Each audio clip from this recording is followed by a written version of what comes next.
and welcome back to TA-DAH.TV. Today we're going to be tackling anxiety, one of the biggest health issues of modern times. And no, I'm not talking about stepping up to the mic on your karaoke night at the local pub, but let's be serious for a moment. I'm really excited to be chatting to psychologist Sam Owen for some great advice on how to manage anxiety and self-isolation, particularly during lockdown. Sam, how do you recognize the symptoms in the first place? Anxiety symptoms can be psychological or physical, and an easy way to think of it is anything that creates a feeling of nervousness or worry. So, for example, some of your psychological symptoms might be feeling worried, feeling apprehensive. Physiological symptoms, on the other hand, may be things like nausea or palpitations. Are you feeling or experiencing any of the psychological symptoms listed on this screen? Have a closer look.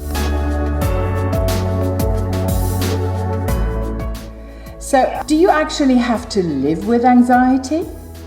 Absolutely not. Anxiety is one of our inbuilt survival mechanisms. So just as when you touch your arm on a hot stove, it burns and you pull it away because your brain tells you that it's dangerous for you. In that very same way, when you have anxiety, it's essentially your brain alerting you to a threat that's telling you that there is a threat to your mental, physical well-being or survival, whether a potential threat or a definite threat, and whether real or imagined. Maybe the physical symptoms listed here have troubled you too.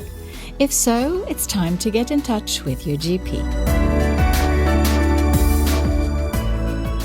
How do you overcome anxiety? I have a unique system for overcoming anxiety every time it turns up in your life, because it will turn up because it's one of your survival mechanisms. So I use a 3-step system or a 3-pillar system with clients, but I also share it in my book, Anxiety Free.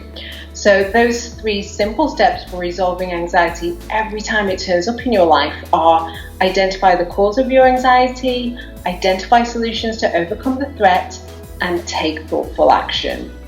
Or simply identify, solve, resolve. In the book, I identify 8 threat types that your anxiety can be stemming from. 4 are what I term self-generated and 4 are externally generated. An example of a self-generated threat type is repetitive negative thinking, such as worry, rumination, and self-criticism. An example of an externally generated threat type is situations. These situations could include being at a party, being in a lockdown due to a virus, or being on the tube, for example. So, if you can't immediately resolve anxiety, how do you deal with the symptoms in the meantime? So, there are a number of science-backed techniques that you can use that soothe anxiety symptoms. And to give you some examples, that can be scenes and sounds of nature, calming, steady tempo, gentle music, such as instrumental music or classical music that has a steady, gentle tempo, art, doing art, dancing, and of course, exercise. So is this where CBT could come in? Definitely. So as I was talking about one of the threat types being repetitive negative thinking, of course, using CBT type techniques can really help you with that. And I can imagine people who suffer from anxiety will find it hard to cope during self-isolation. Just how can one manage? Managing the negative thoughts that come from news, social media and people that's not an easy thing, is it? It's not. There can be so much negativity around, and so it's really important to actually tune into your mind and your body when you're reading things or listening to somebody speaking. And when you can sense those anxiety symptoms appearing, then that's a sign for you that you need to unplug. Research also shows that if we replace negative thoughts with positive thoughts or images, it actually helps to soothe anxiety symptoms. So it's really important what you allow to filter into your mind. Just talk about social media, platforms like WhatsApp, because that's where all the images are cruising. I mean, Twitter is also ripe with stuff. Is that then the moment where you would have to tell yourself, right, I'm switching off, I'm going into airplane mode? Definitely, and it can be quite useful to Just move the apps that are troubling you on a daily basis further back on your phone. So maybe put it on the second or the third or the fourth screen if it's currently on your home screen on your phone. But really it's so important to just be aware of the sort of information that you are delving into. So maybe you want to unfollow certain sites, maybe you don't want to look at what the trending topics are. And also, you can kind of scroll through social media with the blinkers on. So if you see something that you think, oh, that looks like it's going to trouble me, then just scroll past it, almost kind of blur your vision and just scroll past it. You don't have to delve into it. That's the danger with social media, because in isolation you're really stuck, aren't you, within your four walls, and social media tells you that the world keeps rolling and keeps continuing, and in the end it is really you who has to control what you let close to yourself.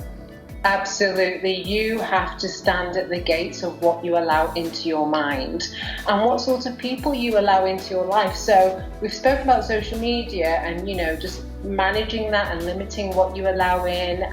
But in that same way, if there are certain people who always put you on a bit of a downer when they're talking to you, and you're in self-isolation, you can politely, respectfully ask them to, maybe change the topic or try and take the conversation to something more positive yourself.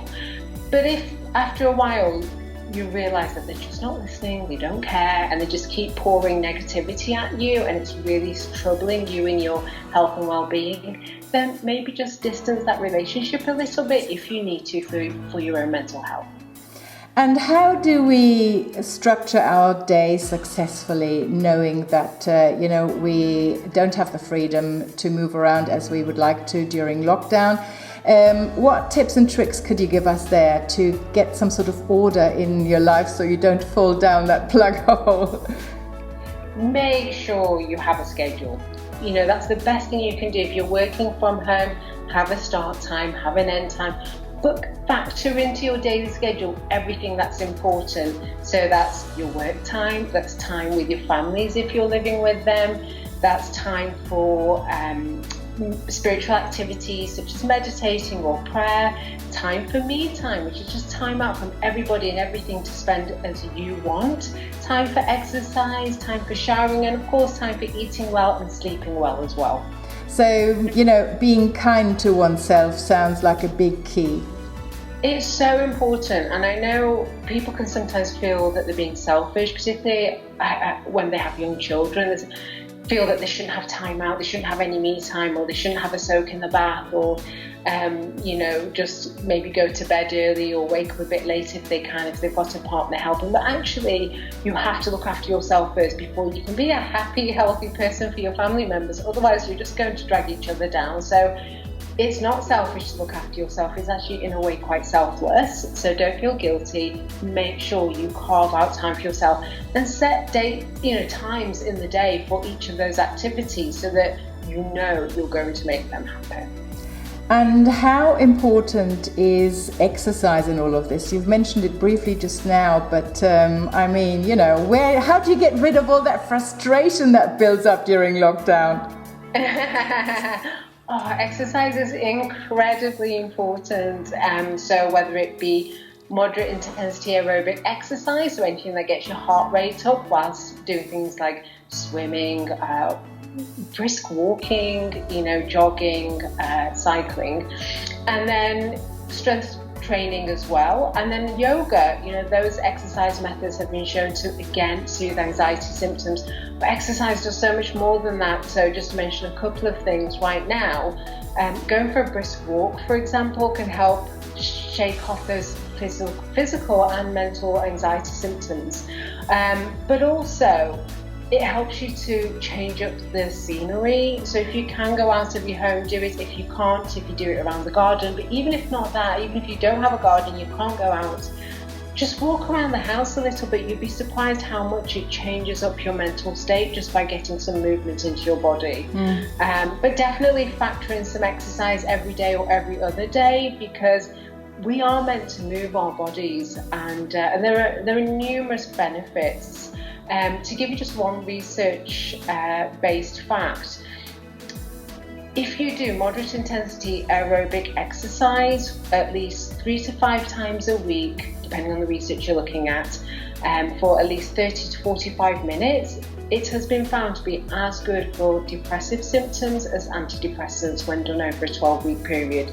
So clearly, physical exercise is massively beneficial to our mental health. And during this lockdown period in the various countries at different times, I mean, all these, classes and sporadic get-togethers on YouTube, on Zoom, and God knows what, even cooking together, have all popped up. Now, I can say, if there's a bit of a silver lining, has it possibly all brought us a bit more closer together? Oh, I hope so. I hope so, and I do feel that for a lot of people, this whole situation with the lockdown is really making us reevaluate what's important in our life, and that's our health and the people within it. You can do away with most other things, but as long as you've got the good people in your life around you and you've got your health, you're really very, very fortunate. And research finds that people who are well connected tend to be happier, healthier, and live longer, and people who are lonely or feel lonely, even if they're not actually lonely, actually die much younger, just like people with diabetes tend to. Talk about loneliness and connecting with your loved ones. If you're after new love, isn't business thriving for all the dating apps? I'm sure they are doing big business. I think once people sort of acclimatised after the first week of lockdown in their country, they started to think about, how can we get some normality back in our lives? And also, something that I talk about, which I feel is incredibly important, is don't put your life on hold. Whatever goals you were trying to pursue before, or you were about to start pursuing, and then the lockdown happened, don't let it stop you. So continue making progress on your goals. And sometimes that is what can cause anxiety, when your brain knows that you're not really making steady progress on an important life goal. That can actually create anxiety. So get gung-ho with the dating apps and online virtual dating, over Skype video or Zoom, and do connect with your loved ones as much as you want to, and do continue achieving those career goals, because A, you will feel better during lockdown, and B, you'll be so much further on by the time the lockdown's been lifted as well. Mm-hmm. And how about the other extreme, with 3 kids, husband at home all day, and it's all getting on top of you? How do you cope with a situation like that? Lots of time out. No, but seriously, definitely have some time out factored into your day. That's an absolute must, because if you find yourself being really sort of moody unnecessarily with your loved ones, it's probably because you need some time out. Make sure you get lots of, make sure you get a good night's sleep as well, because actually research finds that we are less emotionally expressive if we haven't had a good night's sleep, which means that can cause misunderstandings when we're communicating with our loved ones. And so that's the last thing that we need right now, with everything, all the other pressures that we have on us. But also make the time that you spend with your family quality time. So have fun with them. Don't just make it about the day-to-day drudgery and the chores. And carve out perhaps having an evening meal around the table every night if you don't usually. Maybe light some candles, put some music on, make a thing of it. On Fridays and Saturdays, consider still getting dressed up and having a date night with your partner, or spending time with your friends over the internet, over video chat, and do something fun and creative with the kids so that they're not going stir crazy either. And that would include telling your partner, let's say, as a mum, right, you've got the kids from 5 to 7 in the afternoon, because that's when I'm hitting the bathroom and I'm stuck in the bath for a couple of hours. Absolutely. Definitely carve out me time for both partners, and make sure that you help the other one to get their me time. So, just say that, here, go enjoy yourself. I'll make sure the kids don't interrupt you.